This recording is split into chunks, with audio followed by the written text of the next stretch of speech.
Бусечка решила, что на балконе уже прохладно. Принесла рог. Ну, раньше копыта было, сейчас рог у нее.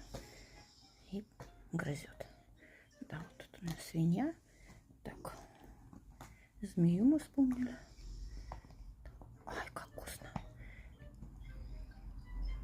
Да, молодец. Правильно, там холодно, хотя и коврики, но все равно. Сегодня, правда, потеплело, 11 градусов.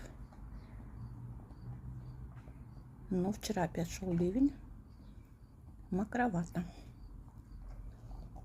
Дома лучше, правда? Хотя балкон у нас открыт.